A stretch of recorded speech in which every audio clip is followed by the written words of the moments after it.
What's good, everybody? What's good? What's good? What's good? We've been away. We've been away for some time. We took a break. We enjoyed summer, but we're Yeah. back. We're back. This is podcast this, and we're back, guys. We took some time. We went to enrich ourselves, hike the mountains, do all the things we were doing this summer, and now we're back. 100%. New season, new videos. Prior to this, a lot of our people have been telling us that they need to hear us, man, and we need to come and meet the demand. You feel me?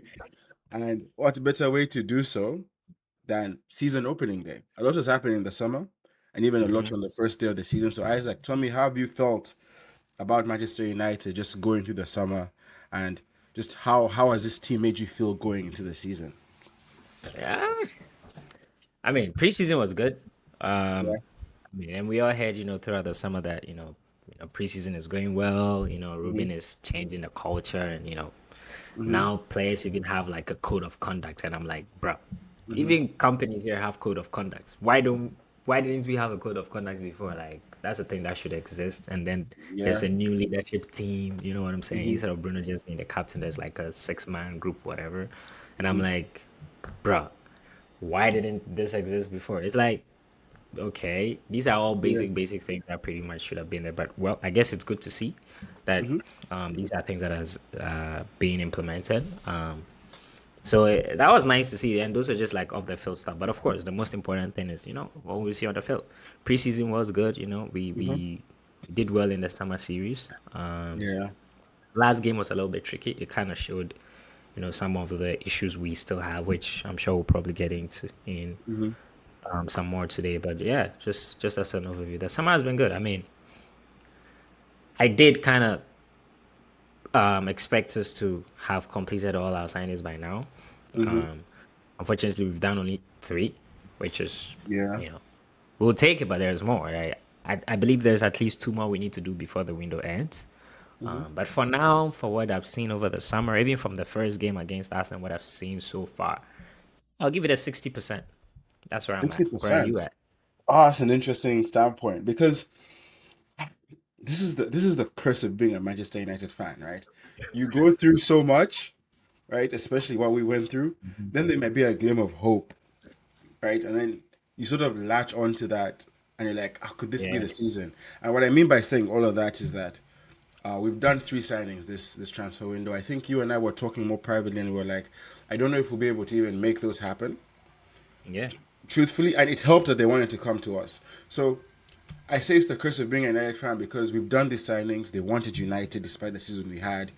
Like there's some good feeling that brings to the team, right? Never yeah, questioned our pull. Anyone who knows us knows that we've never questioned United's pull, but it's still something worth noting that you finish, you know, close to relegation as ever, without even clinching a nice trophy. But top players in top teams want you this badly. Top players that other yeah, top teams want. That's good. It felt good that they're here. It felt good that we made it work, right? We finally gotten who we believe would be a good striker for us. That felt to be like the season every other team is having, right? Other teams are trying to get those sorted out. We've gotten two attackers who we feel can fit in this role for Amarim. I'm feeling good about that. I can't lie. Like there's a positive yeah, energy. yeah, That's the bad yeah. point about being a United fan. It can get ripped away, and I don't know if I want to allow myself to feed into that feeling. You know what I'm saying? Especially No, because there's still some holes to plug, right? Like you said, 100%. yeah, there's still some holes to Like plug. So I 100%. I don't know. We have the whole midfield debacle that we're trying to do, and like you said, that last game of the preseason kind of showed us that there's some things we could fix. We've gone all out on attack. We need to score goals, fine, but we also need to make sure that we have a very good midfield. That's our entire ball, man. If we don't have a good midfield, our entire formation is cooked. Baleba was supposed to save us. How do you feel about that, man? I know you've been preaching the Baleba truth for a while now, but Bro, talk to the people on here, man. Let them know how you feel about hey, Baleba. man, like that Belieber signing would have it's like it reminds me of when when Klopp started his Liverpool career, right? Signed Sadio Mane, signed Mo Salah. Like the signing that took them to the next level. That said, oh, now they're actually gonna be doing like top four consistently, maybe go Mm-hmm. competing. Was when they did the Van Dijk and Allison signings. I mean, they paid like 70 million for Van Dijk. You know Mm-hmm. what I'm saying? Like, Yeah. he came in straight away, and you knew, yeah. that's the guy. Like he's Mm-hmm. just gonna direct the whole team from the back through and everything, right? That's how I feel about Baleba, man. Bro, that Mm-hmm. guy was just going to change everything for us because he's Mm-hmm. the exact profile we were missing in the middle of the park, right? Mm-hmm. Um, if you watch the Arsenal game, Mm-hmm. a lot of fans are positive, right? We did well, we played well, pretty much dominated the game. We had like 60% of possession, right? Yeah. Which is like Yeah. unheard of against Arsenal, We right? just lost the But if you game. Exactly. But if you actually watch the game, a lot of our play was happening on the wings. Like the midfield was non-existent, right? It's Mm-hmm. like we were bypassing the midfield, right? Everything was just going through the side, switch of play, side left, Yeah. right. Like, Yeah. Mm-hmm. get it to Imbuemo on the right side, get it to Or Cunha on the left, Dogu, or someone Dogu can Dogo. run the ball. Yeah. Exactly, right? Mm-hmm. And you could see the problems in midfield, right? Like, man, Casemiro is good on the ball, but bro, the legs, man, he just can't get there anymore. And Bruno Fernandes too hasn't showed that Mm-hmm. he's disciplined enough to be like a central midfielder, right? That sort of composure, that sort of taking your time ability sometimes that you need, right? Bruno always just like running around, wants to hit the ball first time. Like, bro, sometimes you just gotta take your time. Vitinha, 2, 3 touches, short pass here and there. He's not that guy necessarily, right? So I look at all that and I say, bro, if Bruno is gonna play that deep, we need someone by him like Baleba who can do everything, bro. The Mm-hmm. guy can run up and down the pitch, right? Can do all the things you need to do in the middle of the park. Yeah. And right now we're saying what? We can't complete the signing. It's too expensive. Brighton don't want to sell. So now I'm like, sheesh. Like, who else are we gonna bring in to fill that role, right? Like, I can't think of anyone else there, like on the market. And I also don't want a stopgap solution. Like, if it was up to me, Yeah. Yeah. I'd Yeah. rather we, We don't I'd do rather it. we don't I'd do rather we it. don't do it. Mm-hmm. Just wait till the next summer and get the Baliba guy. Like for now, just make it work. Like we still were able to play something against Arsenal, right? Mm-hmm. So that's what I think. I don't know what you think. No, I think the same thing. Also, the Baleba kind of seems like a fairy tale low key because I remember the night before Fabrizio started talking about it, you and I in the group chat we were chatting about how it would be so nice to add Baleba to these guys we've bought, right? And Baleba isn't new on United's radar, right? Last season there was some talks of Baleba. Even this year going into the transfer window, we're like, man, getting Baleba would be good for a midfield to replace Uncle Casemiro. True. So I understand. But I think what big clubs do is that they get the player they want. If they don't get the player they want, they just wait, right? I mean, it worked out for teams like Liverpool. I mean, Liverpool, okay, they're on a completely different high because they have so much money to spend. But they want Yeah. to get the players that they want to get, and that's sort of that's the standard now. So we can't get back into the orders of getting a player just because we can't get this other player we want. It won't work out, right? We'll have to put them on our wages when Baleba does become available. If and when we have to sort this one out.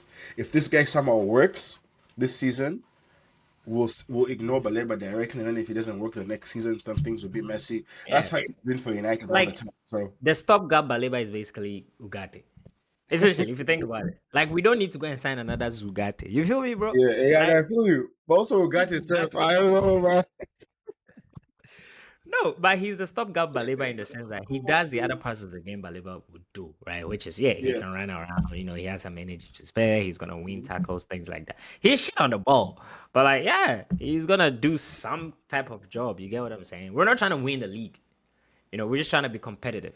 That's the thing, True. right? For now, this is like step one in the, I heard Mm-hmm. Marcus Rashford say that, hey, which was like the only good thing Rashford has said about us in a while. He was like, we haven't started our transition yet.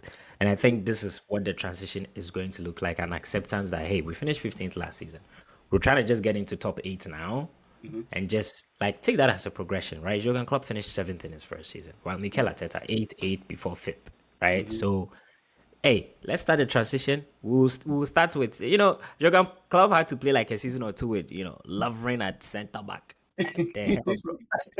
You get what I'm saying? So hey, Yeah. maybe he has to do Zugate, do combinations of Ugarte, Casemiro, Menu, Bruno for now. Until we get the Baleba in there. You know what I'm saying?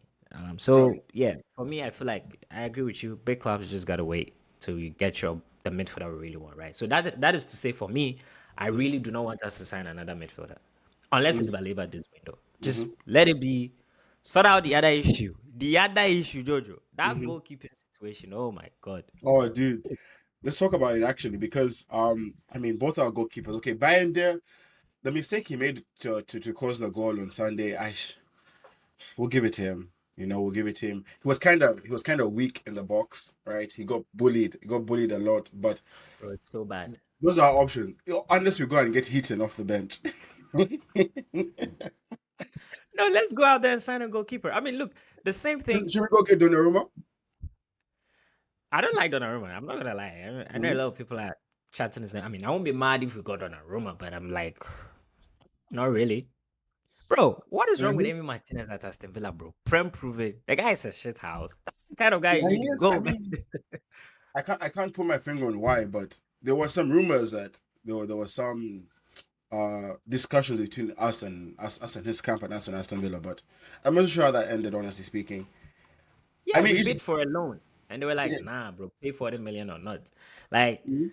of course, I'm not gonna give you Amy Martinez on a loan. That's like their captain, right? So it makes Mhm. sense, right? But today I Yeah. also saw that there are reports that Diego Costa of Porto is going for like 20 million. I'm like, what the hell, bro?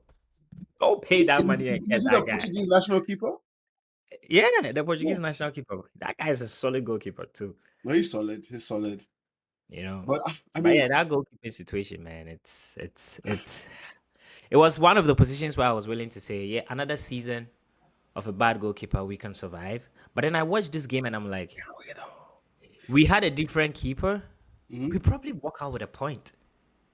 mm, No, just think about it. Like mm-hmm, a different if we had Raya in pool, because the same type of corner, right? mm-hmm. Happened with Raya.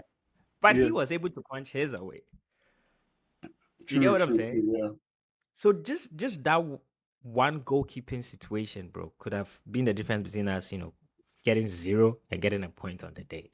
So it's like we actually do need a good goalkeeper for these kind of moments where first game of the season we are dominating the game. We're playing the best defense probably in Europe, right? Mm-hmm. So yeah, the chance. Which we did create chances, right? It's just man, bro, we hit the post.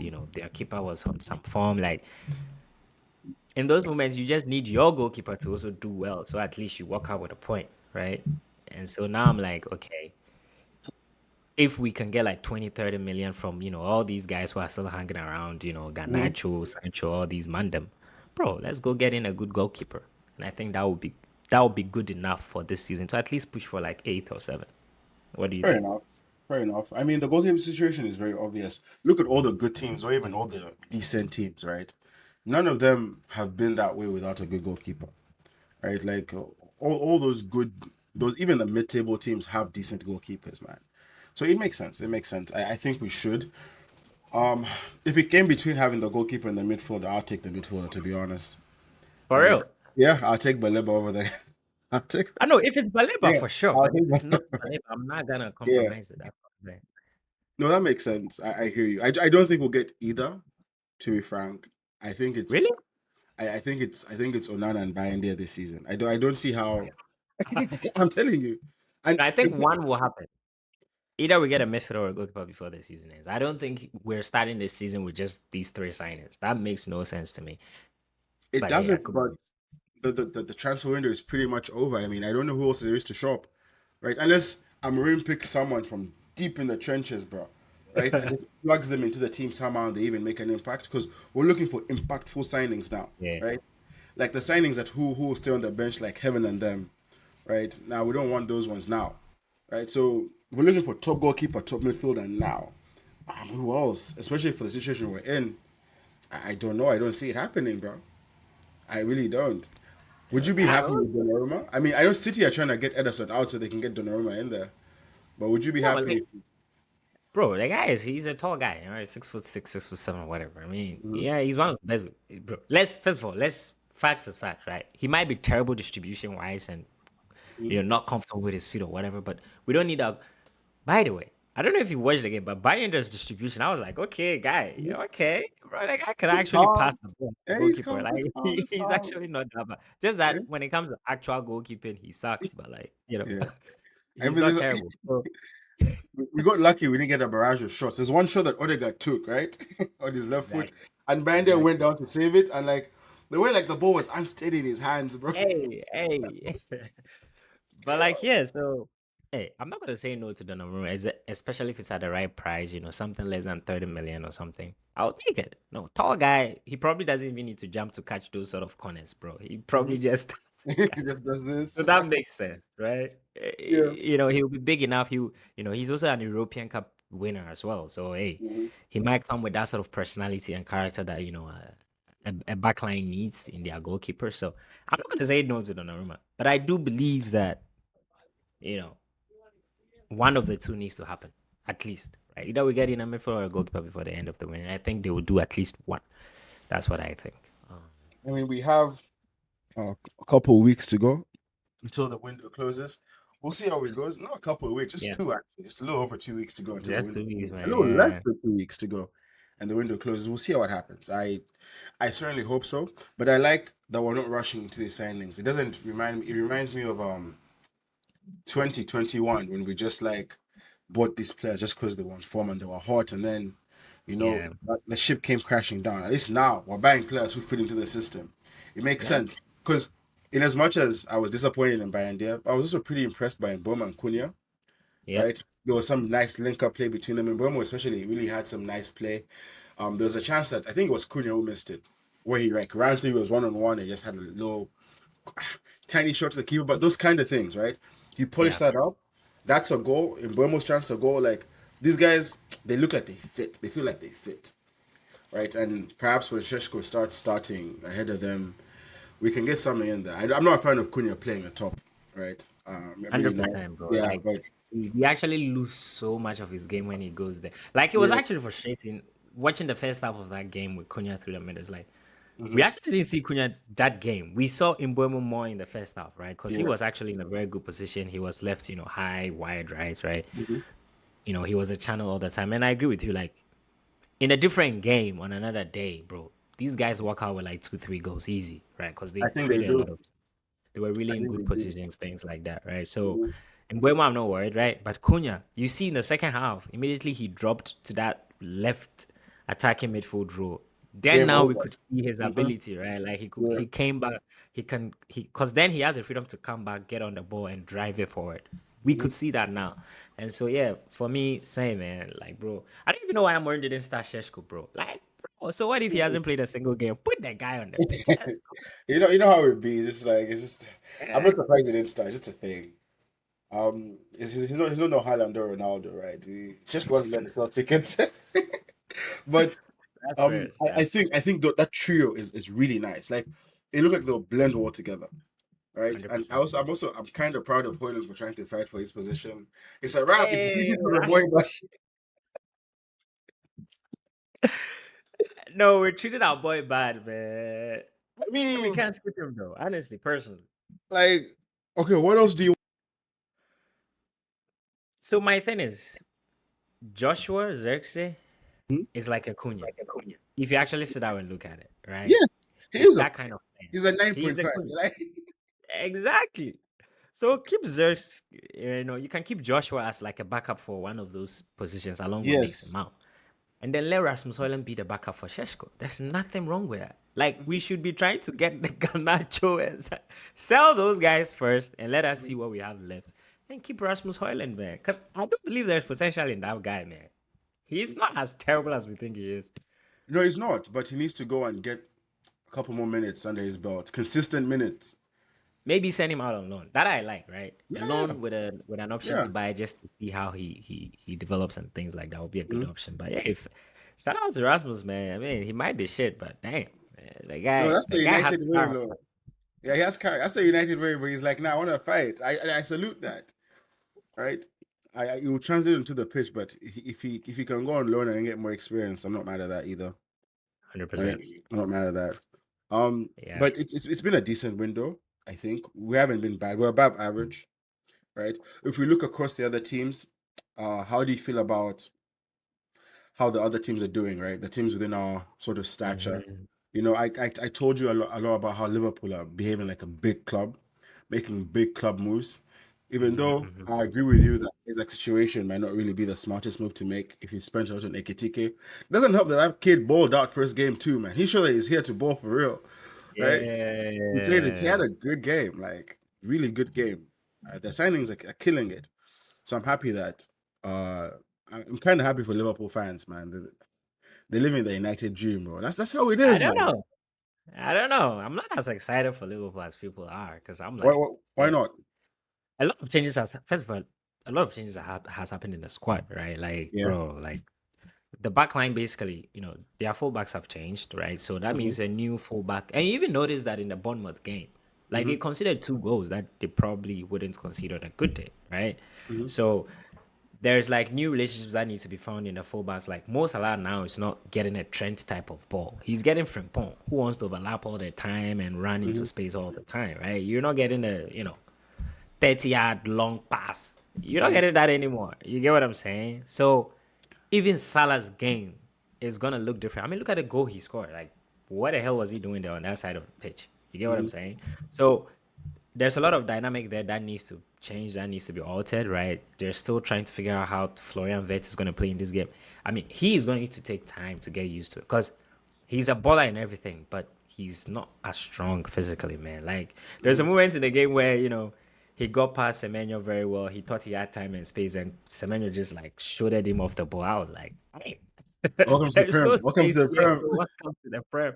You get what Yeah. I'm saying? So I don't know. And then, new center forward, new left winger essentially in Cody Gakpo. You know what I'm Mm-hmm. saying? They now have to rely on Kiza because they actually, unfortunately, with the sad news that happened with Jota, Mm-hmm. they actually down attackers, right? So they technically, that team is, hey, I still think they're going to finish top four, obviously. They probably might win the league, but I just Mm-hmm. don't think it's going to be like a smooth run through like everyone is thinking, right? Especially with Champions League on top of that and everything. Mm-hmm. So we'll see. The only other team that really excites me is Manchester City because they Mm-hmm. just have so many players, like And attacking good wise, players too, man. and They, good players, they're not dead man. weight. Like they're not. So I feel like people need to watch out for them. They still have Haaland, bro. Like Mm-hmm. they still have the guy. You know what I'm saying, bro? I captained him on my FPL first. Dude, man, I didn't captain anyone, but I played myself for all my days. Like, Hey, but you're I the told captain there at Bowen. Oh my god, dude, Bowen! What the hell are you thinking? like dude, that it's funny because that night, I told you like I was working really late. The deadline was at like 10 a.m. I slept at 5 a.m. So right before 5 a.m. I made the Nori transfer, right? And I transferred out Haaland actually and put Salah. So when I transferred out Haaland and put Salah, my captain went to Bowen. And Oh, I just slept. I forgot about it, bro. And I'm like, bro, why am I not getting points? I thought I captain Salah at least. But it is what that it was is. funny. When I saw that, I was like, whoa, is Jojo trying to cook something here? I get it. Sunderland newly promoted. Bowen, Bowen is prolific, right? So I was like, ooh. Because I also had a thought like that. That's why I picked like Diouf of West Ham. They have this new left wing back called Diouf, bro. That guy Yeah. is Oh, he can ball. He something. can ball. And he He was can cheap ball. too. So I Mm. picked him to thinking like probably I was like, hey, maybe we're cooking here. Hey, And I that mean, Silent those cooked man there. them. Oh, dude, Silent cooks them. But I know in Bowen we trust. Bowen will come. I'll keep him in my team for now, but I might transfer in Haaland though, and then I might take out Bro, Palmer. Palmer is playing games with my don't ever team. go. Palmer is the one that I'm like, I might which take out I Palmer. kind of also brings me to the other point, right? Chelsea football. Everyone is like, oh, Chelsea's gonna finish fourth, third. They're gonna challenge. I'm like, I don't know. Mm-hmm. Like, there's still so many question marks in this team. I just don't see it that way, right? So, the only teams that I'm like, yeah, is Liverpool. I think they're gonna do fine. City, they're gonna do fine. Mm-hmm. Arsenal, of course. Although even Arsenal, after watching them against us, I'm like, is this how you're gonna play against all teams? Are you still A gonna be better this set? team, a better team will punish Yeah, you for that. Yeah. yeah, like a better team with like if Haaland was our striker on the day or something like that, like bro, you're probably losing that game, right? Mm-hmm. So they also need to figure it out, especially their creativity. As good as Odegaard is, man, bro, that guy who like there were positions he got into during the game where I'm like, bro, if this was Bruno Fernandez, he's not taking a second touch, right? Mm-hmm. First time ball. First time ball, bro. One time, Odegaard, bro. 1, 2, 3, 4, 5, 6. Just release the ball, man. People are running. Uh-huh. So I still have some work to do. So which makes me think United are gonna finish fourth. You know what? I don't disagree.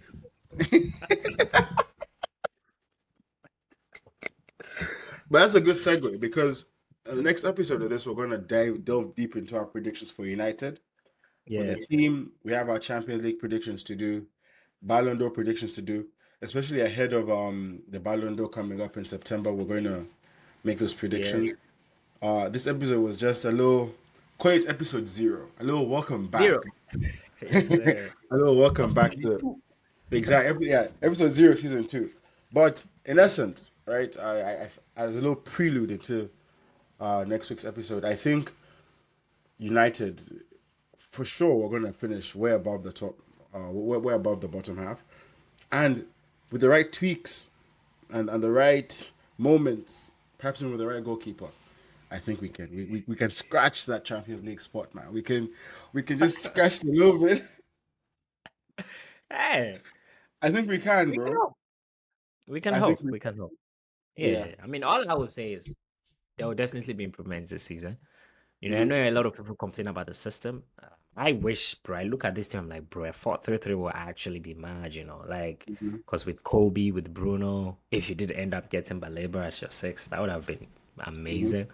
But I'm also like, hey, let's give this system a chance. I mean, we've shown, against Arsenal opening day that this system can work. There are advantages to this system, actually, like, Yeah. because there's always a free winger in space all the time, Mm-hmm. right? So if you have the right midfielders who understand the ability to switch the ball, bro, you're always gonna have like players in acres of space, which kind of pissed me off that we had Diego Dalot on the right wing. I'm like, bro, that was just wasted the first half of the game, right? Because like, imagine all that space that Mbeumo was finding himself in if he was linking up with Ahmad instead of Dalot, Truly. or So I think there are positives, and yeah, I'm looking forward to the season, man. And I think yeah, United will do well. But yeah, I think this was a good episode.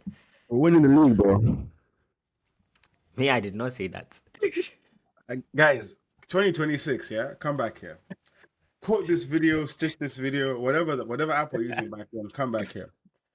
Don't be surprised. Dude, let me go get champions 2025, 2026. Now you're just moving, oh, man. dude. Dude, it's been a good episode, man. Thank you guys for tuning in. Yes, Next sir. week, coming in with our predictions heavy. And any other things you want to see this season, as always, reach out, let us down below, and let us know down below. And man, take care. Till next time. All right. Peace. Mhm. Peace.